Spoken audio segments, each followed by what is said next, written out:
తెలంగాణ రాష్ట్ర ప్రభుత్వం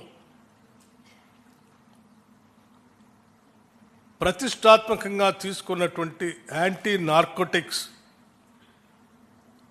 అంటే డ్రగ్ ఫ్రీ రాష్ట్రంగా ఈ రాష్ట్రాన్ని తీర్చిదిద్దటం కోసం ఒక ప్రత్యేకమైనటువంటి డ్రైవ్ని తీసుకుంది.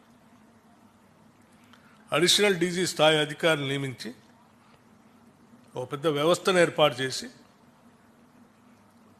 డ్రగ్స్ వ్యతిరేకంగా కఠినమైన నిర్ణయాలు తీసుకునేటట్టుగా ఒక కార్యాచరణ ప్రణాళిక తీసుకొని ముందుకు పోతా ఉన్నాం. దాంతోపాటు సైబర్ క్రైమ్స్ సంబంధించి కూడా సామాన్య ప్రజలు చాలా ఇబ్బంది పడుతూ ఉన్నారు. ఈ సైబర్ క్రైమ్స్ నుంచి కూడా ఈ డ్రగ్స్ నుంచి కూడా రాష్ట్రాన్ని కాపాడాలనే ఉద్దేశంతో ముందుకు తీసుకొని పోతున్నటువంటి ఈ ప్రక్రియలో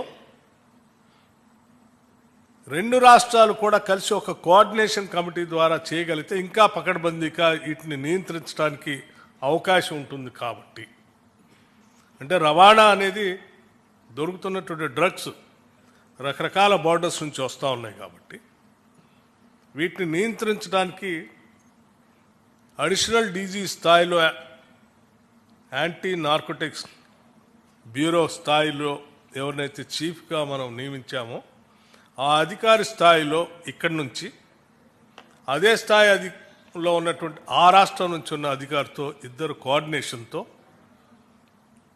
ఈ అంశాలపైన పెద్ద ఎత్తున యుద్ధం చేసి ఈ ప్రమాదం నుంచి మహమ్మారి నుంచి రెండు రాష్ట్రాలని కాపాడుకోవటం కోసం ముందుకు పోవాలని ఒక విధానపరమైన నిర్ణయం కూడా చేయటం జరిగింది.